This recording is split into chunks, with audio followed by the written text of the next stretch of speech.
கள்ளக்குறிச்சியை அடுத்த விருகாவூரில் மருந்து கடையில் அலோபதி சிகிச்சை அளித்த போலி மருத்துவரை போலீசார் கைது செய்துள்ளனர். தென்மேற்கு பருவமழை தமிழக பகுதியை விட்டு பிற மாநிலங்களுக்கு நகர்ந்துள்ளதாகவும், இதனால் வரும் 14ஆம் தேதி வரை இயல்பு அளவை விட வெயில் அதிகரிக்கும் என்றும் வானிலை ஆய்வு மையம் அறிவித்துள்ளது. தமிழகத்தில் மின் கட்டணம் உயர்வு என்ற தகவல் பரவி வருகிறது. இந்த நிலையில் இந்த தகவலில் உண்மை இல்லை என்று அரசு தரப்பில் விளக்கமளித்துள்ளது. ஜூன் 1 முதல் மின் கட்டணம் உயர்வு என்ற செய்தி தவறானது. தற்போது மின் கட்டணம் உயர்த்தப்படவில்லை, வதந்திகளை நம்ப வேண்டாம் என்றும் அரசு தரப்பில் விளக்கமளிக்கப்பட்டுள்ளது.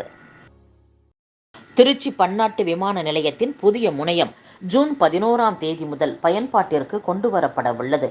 திருச்சி பன்னாட்டு விமான நிலையத்தில் 1112 கோடி ரூபாயில் புதிய முனையம் அமைக்க திட்டமிடப்பட்டு, அதற்கான திட்டத்தை 2019ஆம் ஆண்டு காணொலி காட்சி மூலம் பிரதமர் மோடி அடிக்கல் நாட்டி வைத்தார். அதனைத் தொடர்ந்து 3 ஆண்டுகளாக நடைபெற்று வந்த கட்டுமான பணிகள் முடிவுற்று கடந்த ஜனவரி மாதம் 2ஆம் தேதி பிரதமர் மோடி புதிய முனையத்தை நேரில் வந்து பங்கேற்று தொடங்கி வைத்தார்.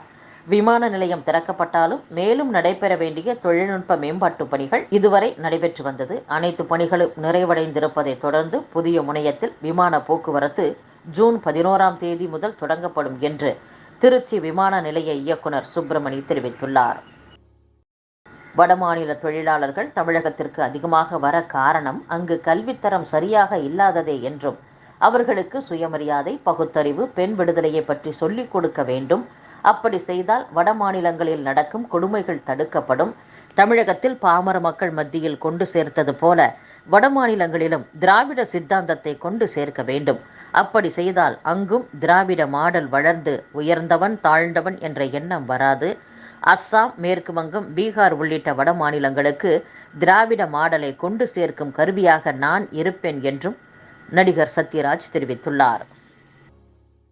அரியலூர் மாவட்டத்தில் வசிக்கும் மலைக்குறவர் இனத்தவர்களுக்கு சாதி சான்றிதழ் கிடைக்காததால் அவர்களது குழந்தைகளின் கல்வி கேள்விக்குறியாகியுள்ளதாக பரவலாக கூறப்படுகிறது. மக்களவைத் தேர்தலில் நாம் தமிழர் கட்சிக்கு அதிக வாக்குகள் கிடைத்திருப்பதால் அந்த கட்சியினரிடம் எச்சரிக்கையாக இருக்க வேண்டும் என்று முன்னாள் மத்திய அமைச்சர் ப. சிதம்பரம் தெரிவித்துள்ளார். இந்த தேர்தலில் தமிழகம் முழுவதும் நாம் தமிழர் கட்சியை இளம் வாக்காளர்கள் அதிகமாக ஆதரித்துள்ளனர். ஆனால் இந்த கட்சி எந்த தொகுதியிலும் வைப்புத் தொகையை திரும்பப் பெற முடியவில்லை. இருப்பினும் நாம் தமிழர் கட்சியினரிடம் நாம் எச்சரிக்கையாக இருக்க வேண்டும். இளம் வாக்காளர்கள் காங்கிரஸ் கட்சிக்கு ஆதரவளிக்கும் வகையில் செயல்பட வேண்டும் என்றும் ப. சிதம்பரம் கூறியுள்ளார். 3வது முறையாக ஆட்சிக்கு வந்த பாஜகவை குறைத்து மதிப்பிட முடியாது என்று மார்க்சிஸ்ட் கம்யூனிஸ்ட் கட்சியின் மாநில செயலர் கே. பாலகிருஷ்ணன் தெரிவித்துள்ளார். யூடியூபர் சவுக்கு சங்கர் பிணை கோரிய மனுவை வரும் 13ஆம் தேதிக்கு மதுரை போதைப்பொருள் தடுப்பு முதன்மை நீதிமன்றம் ஒத்திவைத்துள்ளது. காலி மது பாட்டில்களை திரும்பப் பெறும் திட்டம் ஒரு சில மாவட்டங்களில் மட்டுமே சோதனை அடிப்படையில் அமல்படுத்தப்பட்டுள்ளது. இதன் சாதக பாதகங்கள் கண்டறியப்பட்டு ஆய்வு செய்த பின்னர் முழுமையாக அமல்படுத்தப்படும் என்று அமைச்சர் முத்துசாமி தெரிவித்துள்ளார்.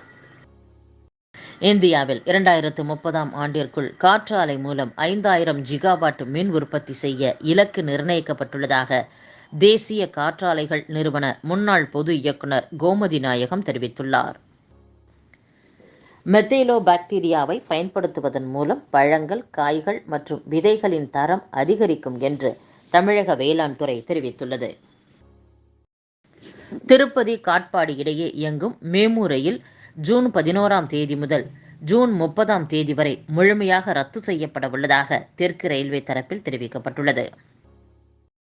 தமிழகம் முழுவதும் புதிதாக 2500 கிராம சுகாதார பணியாளர்களை நியமனம் செய்வதற்கான நடவடிக்கை முன்னெடுக்கப்பட்டிருப்பதாக மக்கள் நல்வாழ்வுத்துறை அமைச்சர் மா. சுப்பிரமணியன் தெரிவித்துள்ளார். சட்டவிரோத பண பரிமாற்றம் நடந்ததாக கூறப்படும் காலத்தில் பணியாற்றிய வங்கி அதிகாரிகளின் விவரங்களை வழங்க கோரி முன்னாள் அமைச்சர் செந்தில் பாலாஜி தாக்கல் செய்த மனுக்கள் மீது சென்னை மாவட்ட முதன்மை அமர்வு நீதிமன்றம் ஜூன் 14ஆம் தேதி தீர்ப்பு வழங்க உள்ளது. மாலத்தீவு அதிபர் முகமது மோயிஸ், இலங்கை அதிபர் ரணில் விக்ரமசிங்க, வங்கதேச பிரதமர் ஷேக் ஹசீனா ஆகியோருடன் மத்திய அமைச்சர் ஜெய்சங்கர் தனித்தனியே இருதரப்பு சந்திப்புகளில் பங்கேற்று பேச்சுவார்த்தை நடத்தினார். பிரதமர் நரேந்திர மோடி தலைமையிலான அமைச்சரவையில் இடம் கிடைத்ததை மிகப்பெரிய கௌரவமாக கருதுகிறேன் என்று கேரள பாஜக எம்பியும் நடிகருமான சுரேஷ் கோபி தெரிவித்துள்ளார். முன்னதாக கேபினெட் அமைச்சர் பதவி தராமல் இணையமைச்சர் பதவி அளிக்கப்பட்டதால் அதிருப்தி அடைந்த சுரேஷ் கோபி அமைச்சர் பதவியே வேண்டாம் என கூறியதாக தகவல் வெளியானது குறிப்பிடத்தக்கது.